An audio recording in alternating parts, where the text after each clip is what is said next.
It's Energumene opening up a clear advantage in the closing stages. A breath of fresh air over fences is going to stay at the helm of the 2 mile novices. Energumene by. Boylesports has it all. Money back meetings every day. UK and Irish racing live streaming. Extra places and money back all losers offers. And a bet 10 get 40 welcome offer. Boylesports, this is betting. And this is the Champ.ie podcast. A very warm welcome to each and every one of you. Yeah, I thought I was a rambler, but I couldn't find Corrock a week ago. But let's also say it's great to be looking ahead to a very big Saturday, particularly in Scotland, back in its rightful place the week after Aintree, rather than, of course, it was before Easter, the earliest it had ever been run 12 months ago because of the way the diary lined up. I'm delighted to welcome 2 wise men. So enter the arena, Steve Hamilton, professional punter. We all know Steve. We all know that he's been doing this now for 33 years. And I'll gather his sentences up for review next week. Now, being serious, great to welcome Steve. And we'll tell you more about his website as well in a little while. And he has been doing this a long time. So his words of wisdom are just as important, bearing in mind that our other guest is a certain Barry Doyle, well-known broadcaster for Boylesports and the founder of Champ.ie, which means he's been doing it for a very long time. So what am I doing here? Anyway, enough of that. What we're going to do is we're going to talk about the meeting at Ayr. We've got 5 races, got a special guest for you. And we want you to get involved, of course. And the way you get involved is across the bottom of the screen. You subscribe to the Champ.ie podcast sponsored by Boylesports. And you look at these 5 races with help from Steve and Barry. And we want you to nominate a horse for each race. And what you do with it is you make a 5 cast of those 5. And you can stand by to win a €20 free bet courtesy of Boylesports. So you need to post your Ayr hashtag 5cast under this video for the chance to win. And to qualify, you must have 3 winners or more. That's the rules and regs, or if you call it the small print, terms and conditions, or whatever else you want to call it. What I'm calling it now is the chance to hear from these 2 gentlemen. As we move to the Ayr card, and let's start. Well, why don't we start with race 1? That's always a good place to start. A day this Ayr that is dominated by handicaps. And they've got plenty of runners as well as a result of that. In fact, the first 5 races that we are looking at are all handicaps. And race 5 is 4 of the 5, I should say, are handicaps. And of course, we'll end our talk at some length on the Coral Scottish National. But we start with the Scotty Brand Handicap Chase.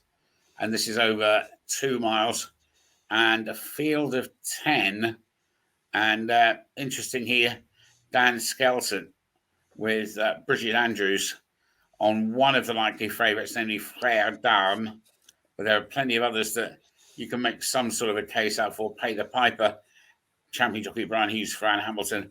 He'll have his supporters as well. Where's the Hamilton shilling here, Steve? Hi, Mike. Good to see you again. It's, I think you can make a case for 9 out of the 10. Ardea Across, although an absolute legend at Ayr, is so far out of the handicap that I think it'd be very, very unlikely that he could win. But the others, you can make a case for all of them on various form lines, and that's because they're pretty much exposed. The horse that you mentioned, the Skelton horse, Frere Dame, it does, I think, revolve around whether the tongue tie that it's wearing for the first time has a positive effect. It cruised around at Ascot last time out, turning into the home straight. It looked as if it would certainly win. It got challenged at the last. What is a concern for me is that it just didn't, the winner just didn't go past it, but it weakened quite dramatically in the final 150 yards. Hence, I think, why the tongue tie has gone on. So if that works and the horse can, even a reproduction of that level of form, don't get me wrong, puts it there or thereabouts, and he is a horse in this race that's got a bit of pace about him. And the other horses, as I say, they're all much of a muchness. They're pretty much exposed. And with Bridget Andrews taking the mount, Harry's got injured the other day, didn't he? So Bridget takes the mount. I've got no great concern about that. This horse travels well. She'll produce it when it should be produced. And it's one of those situations. I think the horse will be around a 5-2, possibly 3-1 shot. Do I want to back it at that price with the reservation about how it finished the race off 3 weeks ago? Is no. But would I take it on? I'll be a little bit wary of taking it on. Okay, Barry. This race, of course, contains one of the most wonderfully named race horses in training, Elixir du Nuts. I don't know what Terry Warner was thinking of. Carries the colours of the famous legendary Rooster Booster. Do you agree with Steve, or are you going elsewhere? I thought it'd be favoured. I actually didn't think it'd be as short as it was at 5-2. It's definitely. I agree with Steve. It's the one that probably has the most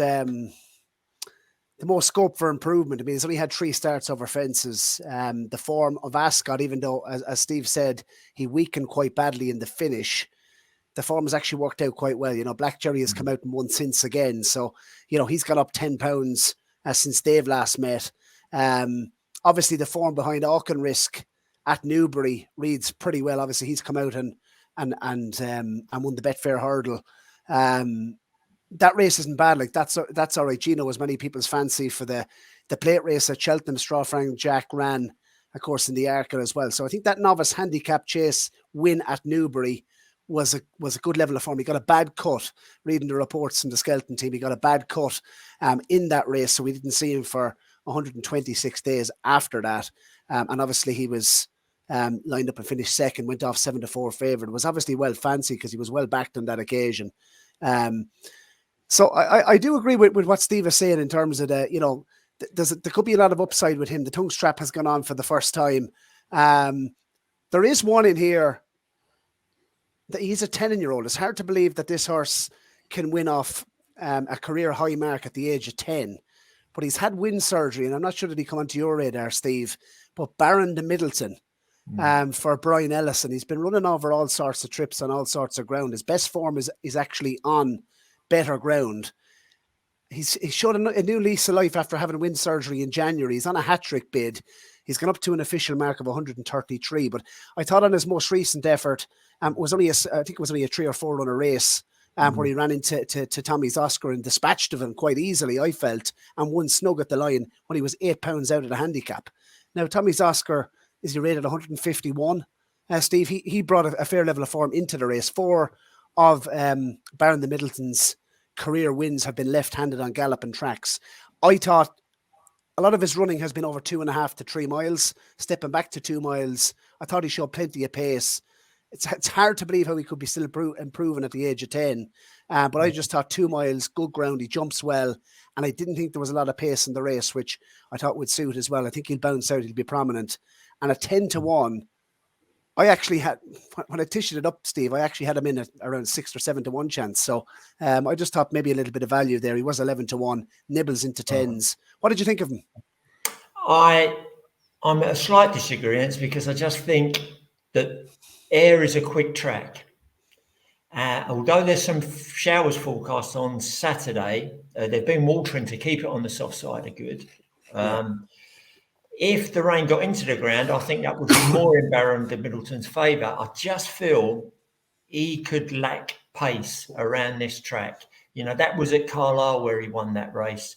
But in saying that about Baron de Middleton, I could also say it about the majority of the other horses. I think they're all in the same boat. That's why I kept coming back to Frere Dame.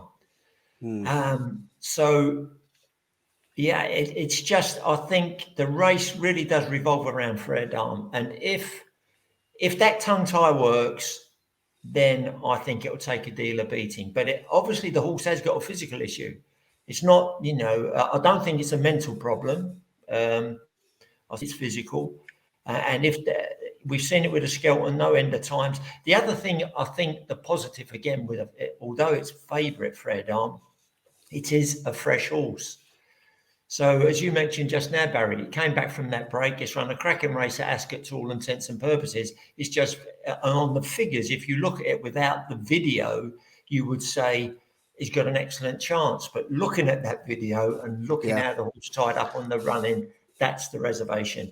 Baron de Middleton, I could tie in with 5 of the other horses, I think, and give them all a similar type of chance.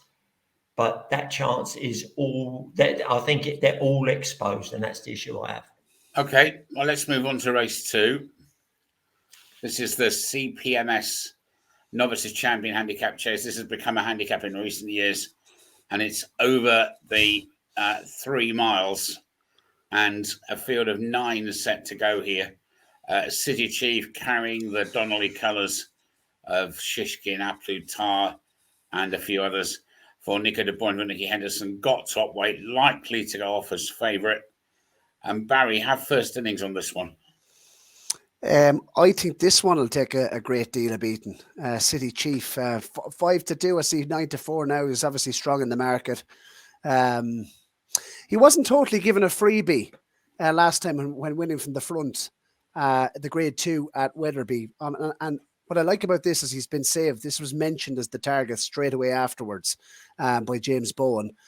I thought he won very, very comfortable at Wetherby. Obviously, it was a small field, and there was, talk of National Hunt Chase, Brown Advisory afterwards, but they nominated this as the target straight away. He's obviously carrying 12 stone here, and gives he's given way to the likes of Oscar Elite, who I thought ran a cracker, and we had him on the shortlist for the Ultima. And if you actually look at the Ultima, I don't know, was he left at the start or was he completely dropped in? But he lost up a lot of ground at the start, Oscar Elite. So I thought you could mark that performance up. And he was entered, of course, Oscar Elite in the National. I want to give him a chance in that because I don't think he wants any more than 3 miles. I think 3 miles is his trip. Carrie Cobden on board once again for Joe Tizard. He's won on good ground. Steve said it's going to be on the softer side of good.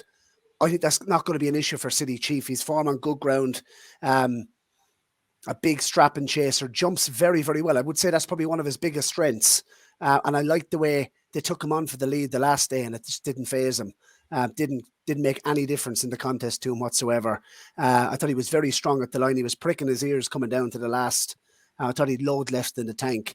And off 142, I'd say there could be more to come from him. And I wouldn't want to oppose him. I'll put it to you like that. Whether I'll back him at 9-4 is probably about right, I would say. Is it, Steve, the price of City Chief?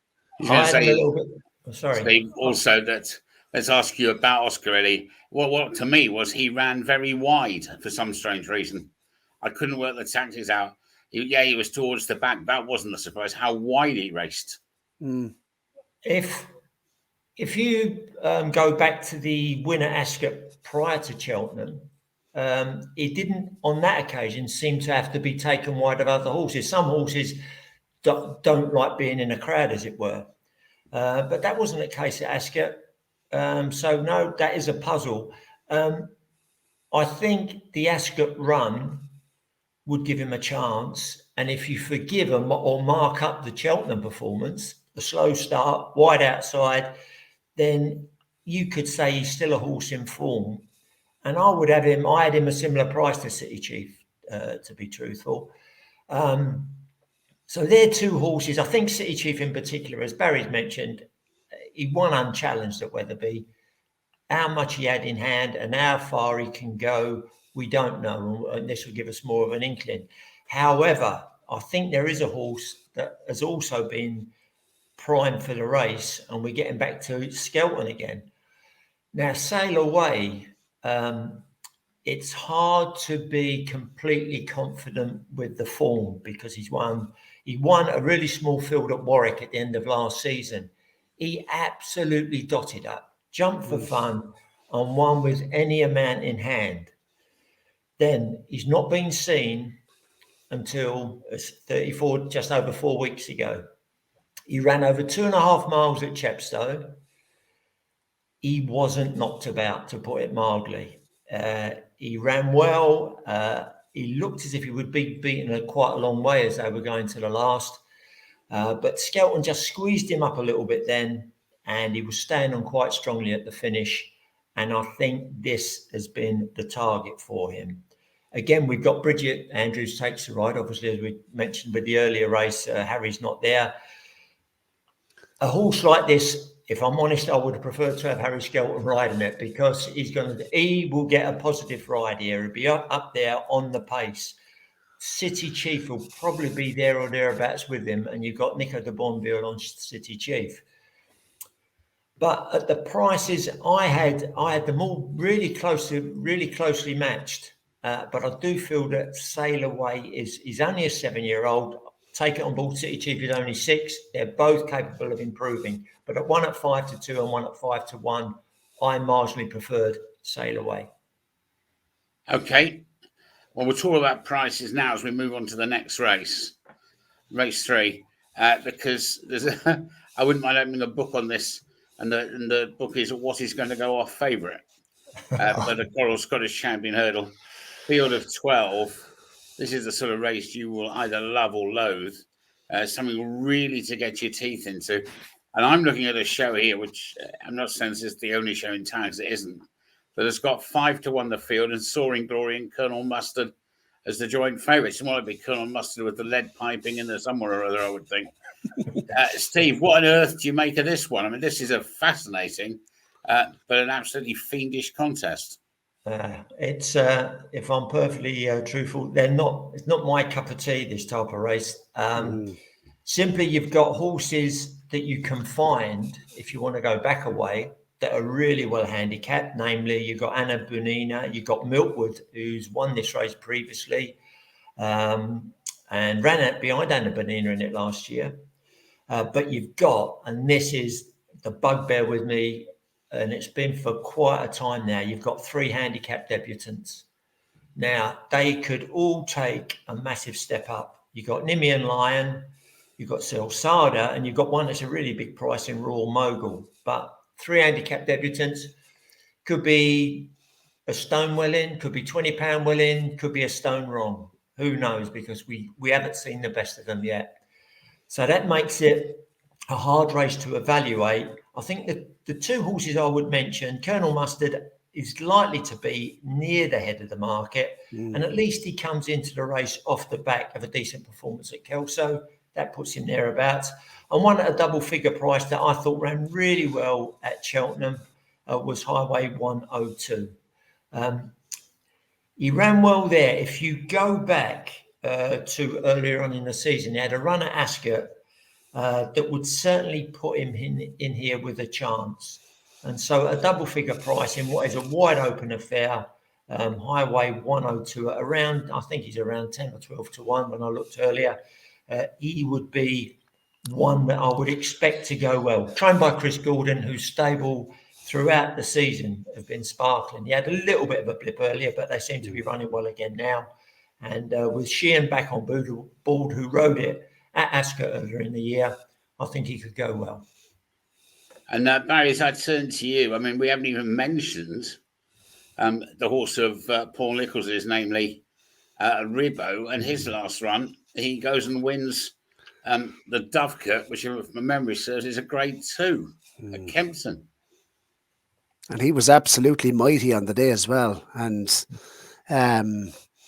nicer ground would certainly suit him. The thing about this race, and it wasn't the case in the last 2 races, there is plenty of pace in this particular race. So there's plenty of horses that like to go forward, he being one.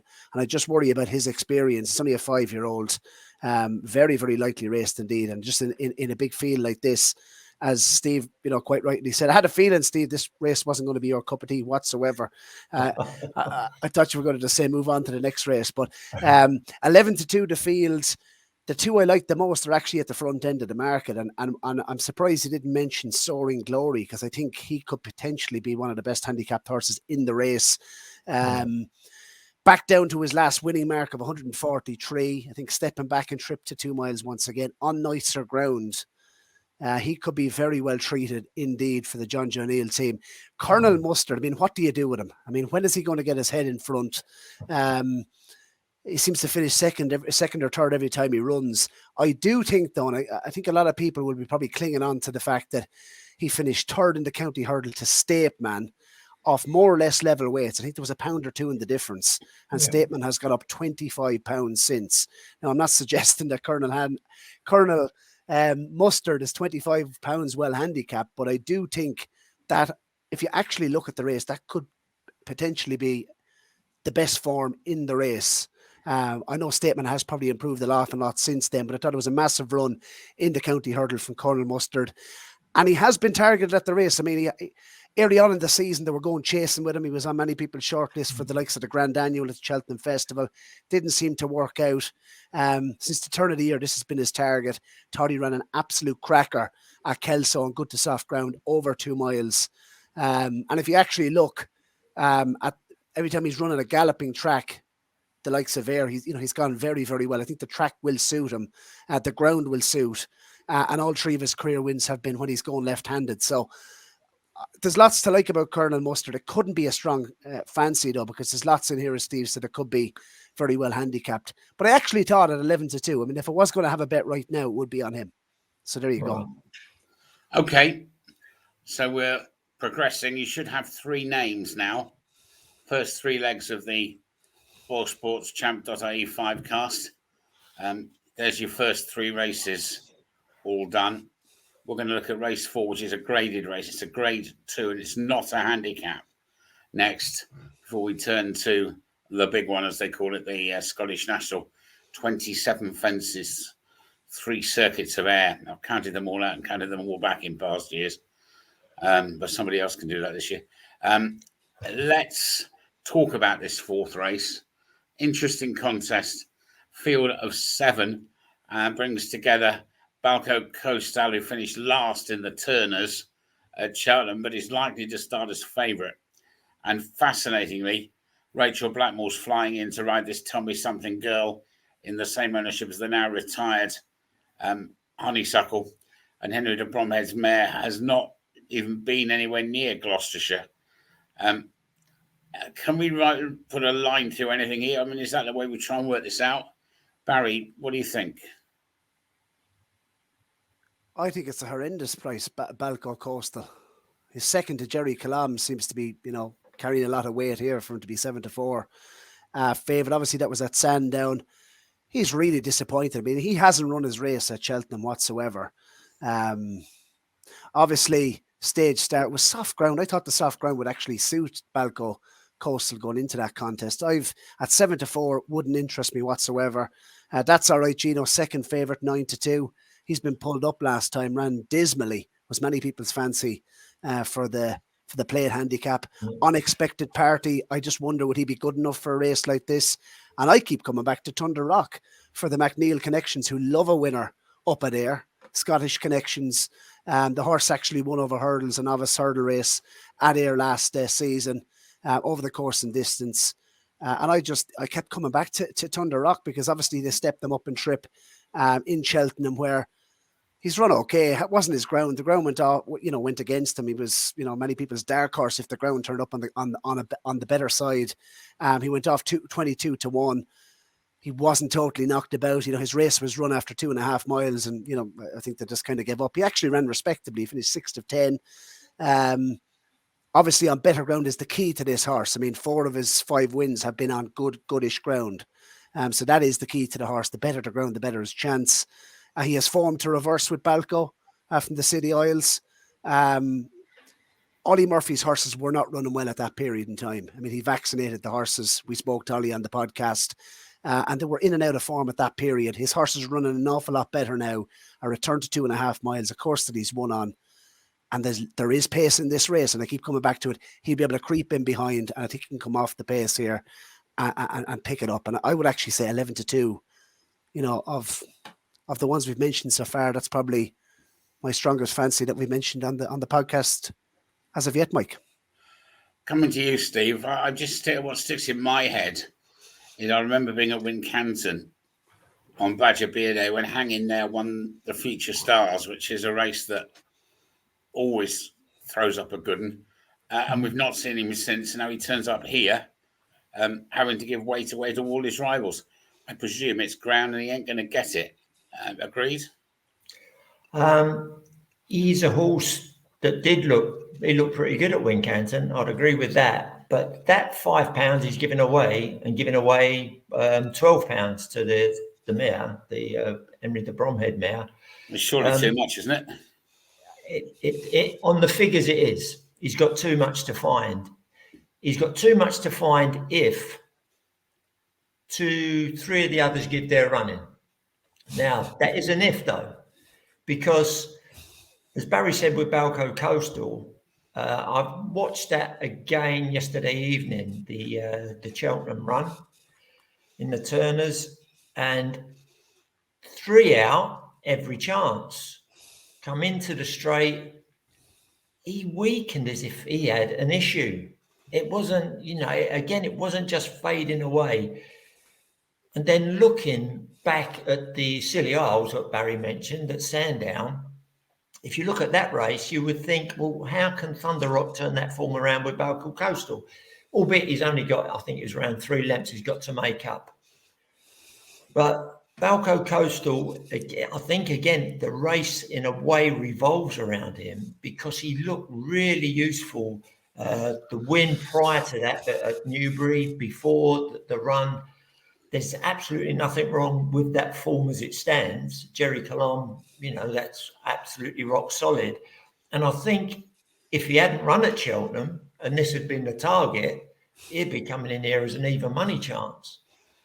But he did, and he ran like he did. So as Barry knows full well, when we've spoken prior, what price do you put on him? What price is his chance of winning? What price is his chance of reproducing that earlier form after that disappointment last time? And I think it's going to be one of those situations again that is around 7-4. There's no way I would back him. Would I lay him? No, because he is trained by Henderson. They've decided to run him again after Cheltenham, and you have to take it that they think he's okay. Or maybe they found whatever was ailing him at the time. It would be nice if they have found a problem, that it would be made public and we would actually know. So I take on board what Barry said about Thunder Rock. And if Balco doesn't run his race, Thunder Rock is certainly, for me, second in. I do feel, though, the Irish horse, Tell Me Something Girl, she's produced nothing like a hurdles form yet over fences. But with the reservations about 1 or 2 of those others, it wouldn't surprise me to see her go well. And she does receive that £7 mare's allowance, which is not a disadvantage, is it? Scottish owners as well. I didn't know. Right. Kenny Alexander. Same owner as Honeysuckle. Right. Her jumping has been very bad, though, Steve, hasn't it? It has been bad. Yeah. This season. Okay. Well, that's races 1-4. The experts' view. At the end of the program, you'll get their 5 podcast selections for each race. And so we turn to the Coral Scottish Grand National, a terrific 23-runner race. Last year, he had a 1-2. Can he repeat the dose? That is the question that everybody's asking of one of the proudest Welshmen I know. Christian Williams is kindly our special guest on Champ.ie this week. These are his Scottish Grand National thoughts in conversation with Barry. Download the Boylesports app and receive generous offers for new and existing customers. Boylesports, this is betting. Right, so delighted to be joined by Christian Williams on the Champ.ie podcast. Looking ahead to what's a busy weekend up at Ayr. You're hitting the road tomorrow morning, Christian. 2 runners in the big one. Of course, you had the 1-2 in it last year. I'm sure the Scots will be fearing you once again this year. Yeah, no, it was a wonderful race to win last year. Finished first and second. We like to support our own jockeys. And with Jack, who finished second last year, but we're lucky to have Rob James last year to claim off the mare, Win My Wings, and that was great result last year. And we had such a wonderful trip last year. We tried to make a plan to try and keep the trophy in Wales. Absolutely. And look, 2 runners this year. I suppose we might as well start with last year's second, Kitty's Light. What What a consistent start he is. He's only a 7-year-old, hard to believe. Son of Natanya, not exactly the most stout national hunt bred horse you'll ever meet. No, the fence is getting in his way a little bit, but you need to jump a bit better than he did in the eye to chase in this type of race. But hopefully that was a little bit of a blip. It just shows what a good engine he's got, and there's no real bottom to him there. I don't think he jumped one fence in the eye to chase, and still one-handedly enough. But jumped a bit better out to quicker, nicer spring ground. So hopefully the grounds come right for him now. And he did a nice piece of work last week, which would have replicated for the first time this year the work that he was showing in the spring last year. So he probably just comes well in himself this time of year. So we think he's in a good place, but it's only a small horse, and the way he needs to be ridden cold out the back, and doesn't like the hustle and bustle too much because, like you said, he's a flat pedigree, he's a bit small, he wouldn't have massive scope, but he warms into the race real well. And in those 4 mile nationals, coming over the second last there, the race really starts to fall apart, like in the championship rounds in the boxing. So he usually comes home really well. So if we get a similar trip round as last year, we'd be hopeful that he won't be far away. And you mentioned his jumping. Like, is he the type of horse that you've had to do a lot of work on his jumping of late? Obviously, he's had 21 races over fences. Hard to believe, 5 wins. So he's clearly he does his best work at the finish, Christian. That's for sure. Yeah, he's just not natural. He's had to refuse to bend mare by Nathaniel. So he bought out of a flat sale. Bought him as a yearling out of book 2 or book 3. So he's never really designed and made to run in 4 mile chases. So it was only us to put him in that situation. The fence, as we say, getting his way a little bit. But he jumped well last year, and the ground's a bit messy at Newcastle. So we hope that was a little bit of an excuse. They didn't go over quick early on. They were in a little bit of a heap. So, he's proven on the track at Ayr, jumped the fence as well last year. So, we're hopeful. We think he's well. He's looking a picture, schooled well, done all the tick boxes, had his back done. Checked him for ulcers a few weeks ago. He scoped him before he left. So he seemed in good heart. And could he be potentially still very well handicapped? I mean, he's £9 below his highest winning mark, off a mark of 140. No, I wouldn't have thought so. I'd say if there's a well handicapped horse in the race, we could be in a bit of trouble. We try and be realistic there, and he's run well off higher marks, but his winning marks wouldn't be much higher than he's probably on his mark. And if there's a well handicapped horse in the race, then he could be in a spot to bother, but probably wouldn't swap him for too much in the race going into it. Just John Joe's a master at doing what we try and do as well. So we'll see. But we look forward to doing battle in these big races. We feel that the way we train the horses, etc., and the way we plan them out through the season, that we usually try and go into these races fairly confident that the opposition, we wouldn't swap our horses for too much else in the race. And just you mentioned John Joe, looking at the race this season, is John Joe's horse the one that sticks off the page most outside of your own camp? Yeah, it looks that way. Yeah, John Joe's a good man there, so if he wins the race, it'd be great for his yard and for himself. With his son riding, and that'd be great. So there's worse people to lose to than John Joe, but we look forward to battle, and in those 4 mile chases, our horse is brave and would be doing his best work at the end there. So like I said, we wouldn't swap in for too many in the race, but we obviously respect the opposition and look forward to the race. We know the type of horse you need for the race, how special, how tough, and how much luck you need in running. You need your prep to be good going into the race. You need to travel well to the race course, 10-hour drive today. And then you need a bit of luck in running there, especially the way Kitty's Light's ridden. Absolutely. You mentioned for Captain Ord, 3 years his elder, Kitty's Light, a 10-year-old. I suppose his stamina the big question mark with Captain Ord? Yeah, maybe he's run well in the Whitbread in Bet365 at Sandon twice. Came in a Cantrin 2 years ago. But yeah, it would be. We think the flat track will suit him, and he's never won off a mark of 130 or above. He's rated 132, but we feel that if he finds a little bit of improvement at the trip, then he could have a good chance. And there's only 2 runs ago that he won a 100 grand chase at Ascot, so we think he could be the forgotten horse in the race. We'd run him back then a week later in the Racing Post Chase, Coral Racing Post Chase, just running back a bit quick, so you can put a line through that. So we're just taking the view that, it was only 2 runs ago that he won a 100 grand race at Ascot. And if he's going in and off the back of that, then we're quite confident. We think he's in good form. As we said, he's done all the tests and everything. He's looking, 2 of the horses looking $1 million. So we're excited, looking forward to it. So let's talk then about the Coral Scottish Grand National.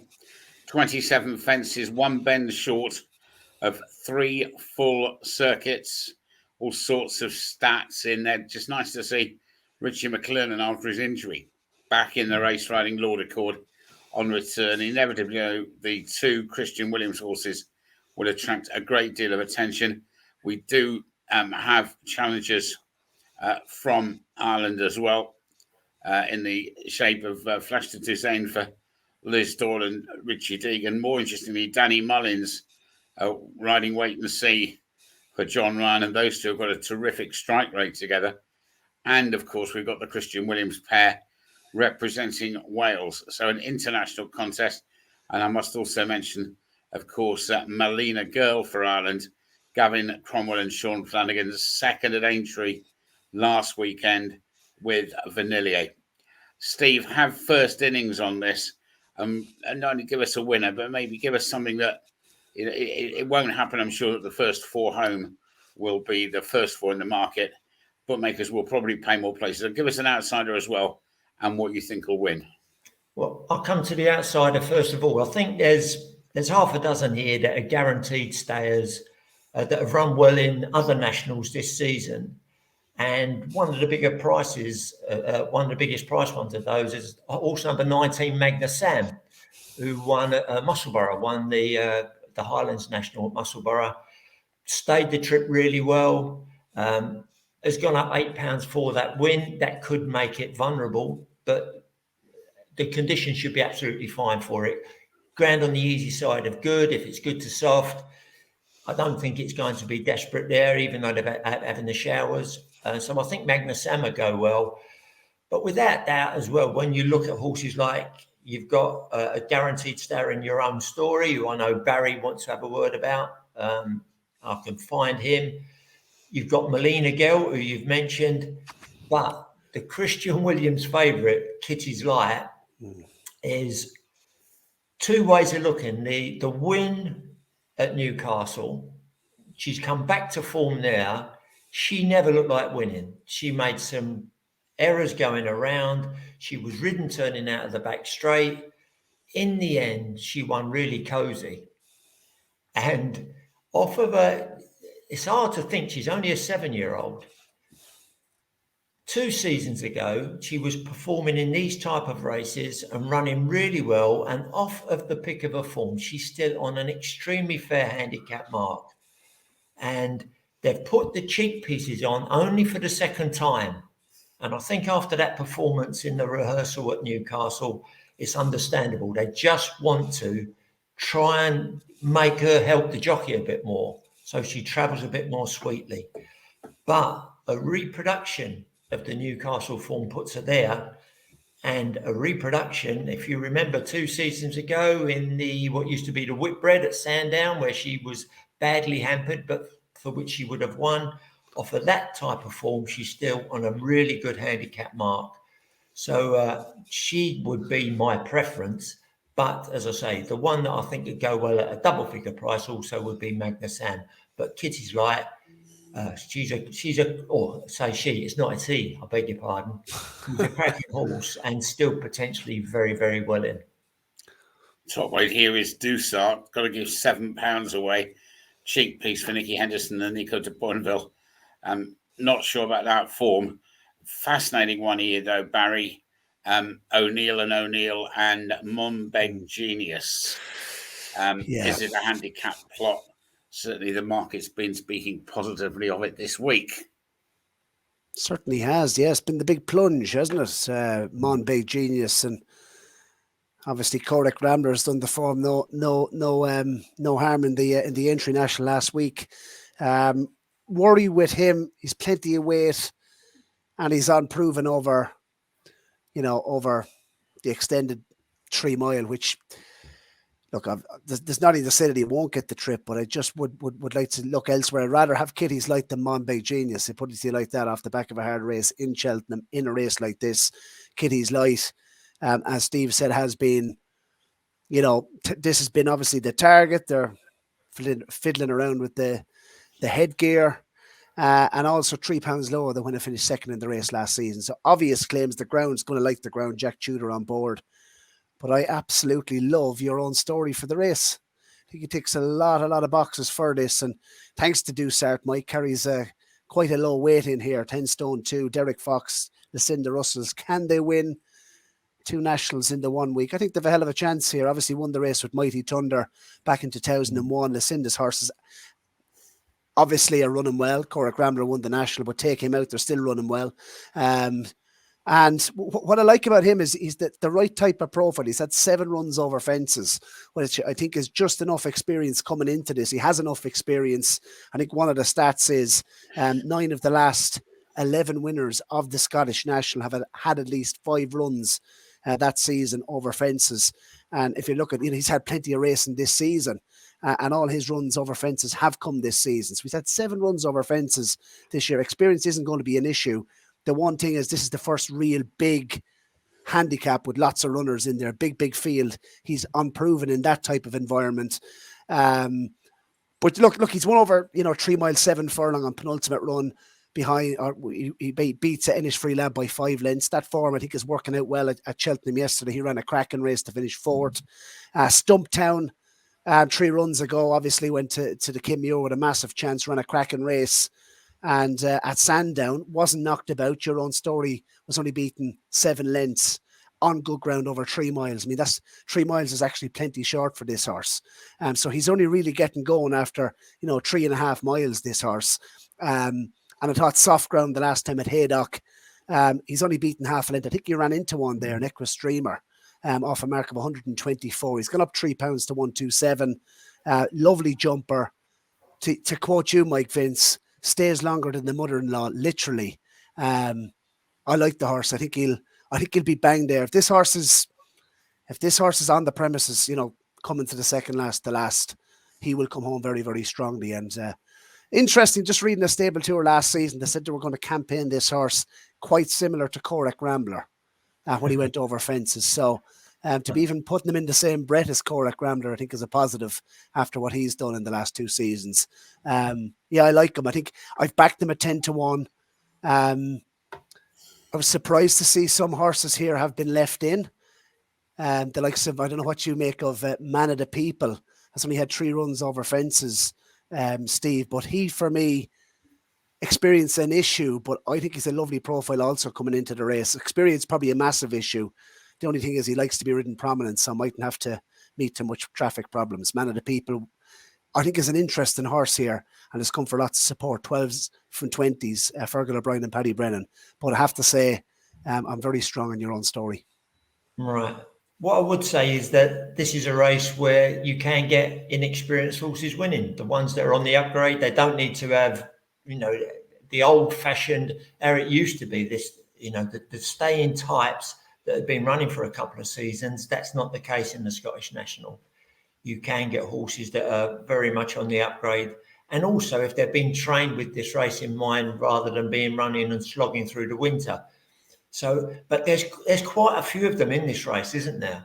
That's what makes it so intriguing. But when you go through, if you're picking a well-handicapped horse, you're hard pressed to find one that's better handicapped than Kitty's Light. And Kitty's Light has got the experience and comes here off the back of a back to form win at Newcastle, but that is reflected in his price, obviously.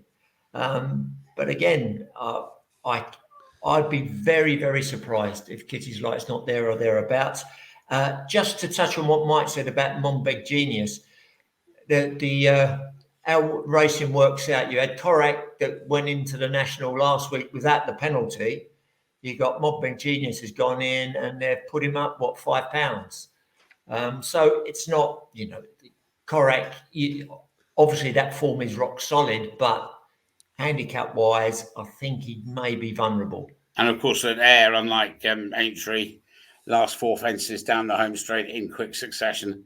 There's no long running. And speaking of staying, how many of us dearly in our hearts would have loved Mr. Coffey to stay at Ayr last week? And that wouldn't have brought the house down. It wasn't to be. I just mentioned, I just think Sandy Thompson could have an interesting hand in this. With Flower of Scotland, who was third when clearly it being used as a prep run at Kelso.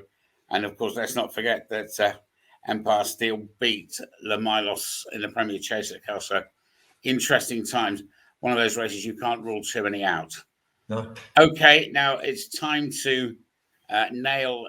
Just let me remind you of the rules before I get the two lads to give you. It's 2 winners for the Fightcast, Mike. Sorry, that's my mistake down the bottom. So 2 winners or more to qualify. Let's update you with something from earlier. Yeah, Barry doesn't know his 2s from his 3s. Well, we'll get there with him one of these days. He went to school and he studied his tables like a good boy.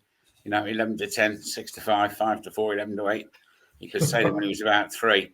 Is we've got these 5 races, and what we're looking for from you is 1 from each race, minimum 2 winners in the 5 cast.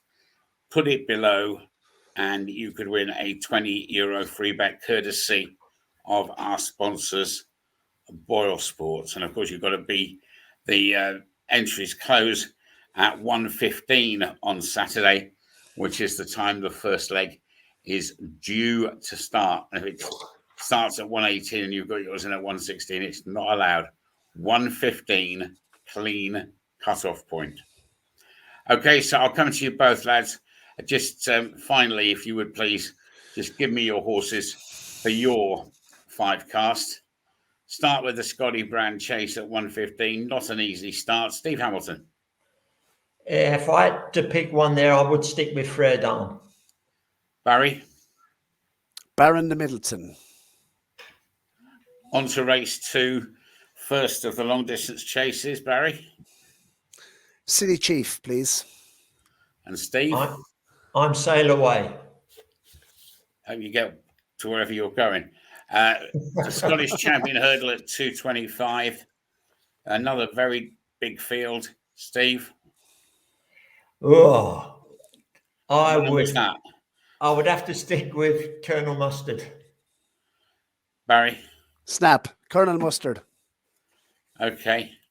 I hope that between you, one of you's got a Cluedo. Race 4. The future champion novice chase. There's only 7 here. Do you agree or disagree, Steve?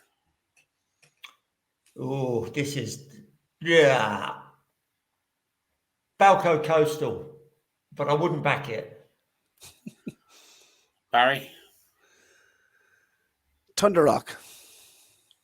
The current prices. And that takes us to the big one.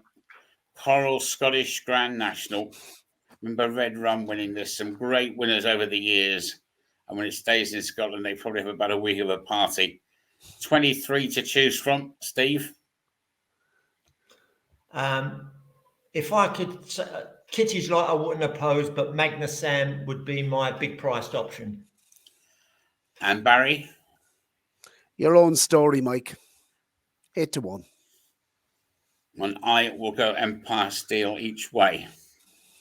Just to make sure make sure that's the one that you can cross off your list. Is carrying my shilling. Steve, it's a great pleasure having you on. What about best bets for the weekend? Anything else? And also, mention please your website. You've been doing this for 30 years, so you've been there, done that. You've kicked umpteen dustbins in frustration, and I'm sure, opened a few bottles in celebration. Absolutely. Anybody interested and wants any information, just go on to slh.co.uk. slh.co.uk. Any other best bets for the weekend? Friday if I can mention horses on Friday, there's a horse that dotted up at Southall recently that runs in the 1:15, the opening race at Ayr on Friday, and the horse is called She Likes the Lights. It's only recently been with Fergal O'Brien, previously with Joe Tizard. The horse won. It's really difficult to evaluate how much it won with in hand, but I would estimate 20 lengths plus. And it's a really competitive race. It's up in grade. It wouldn't surprise me to see her go really well. That's She Likes the Lights, 1:15 Ayr. Barry? Yeah, I'm going to come on to Sunday and I'm going to stick with, or Saturday, should I say, and I'm going to stick with Lucinda Russell. And it's a horse called Serious Operator, named after Steve. Serious Operator. It's running in a handicap in the 4:10 at Ayr. So it's actually the race after the National. And this horse, nice low weight, was a winner 2 starts ago before disappointing a grade 2 company, dropping back into a handicap, dropped the pound, ground no issue, was running over 3 miles last time at Haydock in grade 2 company. So stepping back in class into a handicap, first run in a handicap, Steve, off 119. I did think this Serious Operator with Patrick Wadge, who's claiming 5 at the moment, full value for it. He actually rides Baron de Middleton in the opening race that we discussed. And I think there's 8 runners declared. Danny Mullins actually rides the bottom one for the Crawfords, which is interesting. But there's 8 horses in the race. I thought Serious Operator, if you were to get in 3 places, if the 8 stay in, I thought certainly would be worth a shout for Scottish trainer Lucinda Russell, Mike. So that would be one I would mention. Any from you? Yeah, it's funny. I'm going to do him for burglary, Steve. Talking about Fergal O'Brien. A horse I thought ran really well at Sando called Greatest Star. I'm off to Exeter for Friday night. And I have a funny feeling that might go very well for Fergal O'Brien and Conor Brace. Although, and again, it might not. Anyway, that's enough from me. That's enough from all of us. Hope you have a really good weekend. Big thanks to Steve Hamilton. Steve, thanks for coming on. Hope we'll have you on again very soon. What about me? Well, you'll just come with the furniture, don't you? I mean, it's the furniture's not yet in the second-hand shop. It won't be too long. But above all, thanks for your company. This is Boylesports. Oh, Mike. Sponsored Champ.ie podcast. I think we have one last piece of business to attend to. We and do. That is the winner from the last programme. Absolutely. That is correct. And it's Cal's AFC. Had 3 winners or more in the 5 cast. Get in touch via champ.ie at gmail.com. So just send us an email and we'll get the details required so we can get that account credited, Russell. So champ.ie at gmail.com. Get in touch to claim the prize. The same for Cal's AFC. And that concludes, Mike. And what do you mean it was a tough day on day 3 for tipping winners? Remind me, didn't the favourite win the National? Never mind. That's it from the 3 of us. From Barry and Steve and myself. Good luck with your punting. You've got Ayr and then you've got Punchestown. Then you've got Sandown. And then this flat stuff takes over, featuring, of course, the Guineas, a fortnight on Saturday. Wow. From all of us. Inside the final 150 yards, this is a special year. And it's a Hattons full of grace. And it's Energumene opening up a clear advantage in the closing stages. A breath of fresh air over fences is going to stay at the helm of the 2 mile novices. Energumene by. Download the Boylesports app and receive generous offers for new and existing customers. Boylesports, this is betting.